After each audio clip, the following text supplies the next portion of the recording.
Hello Vizag GVMC నుంచి అయితే very important update అయితే ఉంది. రీసెంట్ గా city planar and GVMC commissioner ఒక కొత్త నోటీస్ అయితే ఇష్యూ చేశారు వైజాగ్ హైట్స్ కి. అదేంటంటే చాలా మంది బిజినెస్ పీపుల్ ఏం చేస్తారంటే వాళ్ళ అడ్వర్టైజింగ్ కోసం పోస్టర్స్ అనేది ప్రింట్ చేసి పబ్లిక్ ప్లేస్ లో ఎక్కడ పడితే అక్కడ అంటించేస్తున్నారు. అది కరెంట్ పోల్ అవ్వచ్చు, కరెంట్ ట్రాన్స్ఫార్మర్ అవ్వచ్చు, లేకపోతే పబ్లిక్ వాల్స్ అవ్వచ్చు, లేకపోతే బీచ్ రోడ్ అవ్వచ్చు, ఎక్కడైతే అక్కడ వాళ్ళ అడ్వర్టైజ్మెంట్స్ అనేది అంటించేస్తున్నారు.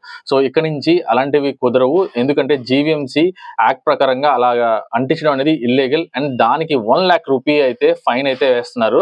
అండ్ ఆల్ ద ప్రింటర్స్ ఎవరైతే ఈ అడ్వర్టైజర్స్ మీ దగ్గరకు వచ్చి ప్రింట్ చేసుకుంటున్నారో కంపల్సరిగా మీ నేమ్ అండ్ కాంటాక్ట్ నెంబర్ కూడా దాని మీద ఆ ప్రింట్ మీద మెన్షన్ చేయాలి. అది పోస్టర్ అవ్వచ్చు, ఫ్లెక్స్ అవ్వచ్చు, ఏదైనా డెఫినెట్ గా ఉండాలి. This is the new law.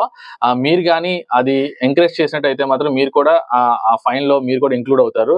So all the advertisers వాళ్ళు జీవీఎంసీ అపీల్ చేస్తుంది ఏంటంటే you can use proper medium like radio, news paper, social media, TV ఇలాంటివన్నీ ఉన్నాయి కాబట్టి వీటినే యూజ్ చేసుకోండి. అంతేగాని ఫ్రీగా వచ్చిందిగా చెప్పి పోస్టర్ ప్రింట్ చేసి గోడల మీద అయితే అతికించద్దు. ఎందుకంటే GVMC is looking for Vizag beautification. ఎక్కడ పడితే అక్కడ ఈ పోస్టర్స్ ఉండడం వల్ల అగ్లీగా కనిపిస్తుంది. సో మనందరి కోసమే ఇదంతా ఈ యాక్షన్ అంతా. సో లెట్స్ ఆల్ ఏదైనా పోస్టర్స్ ఉంటే మాత్రం let's complaint to GVMC and business people మీరు కూడా జాగ్రత్తగా మీ అడ్వర్టైజింగ్స్ ని చేసుకోండి. For more information stay tune to hello Vizag.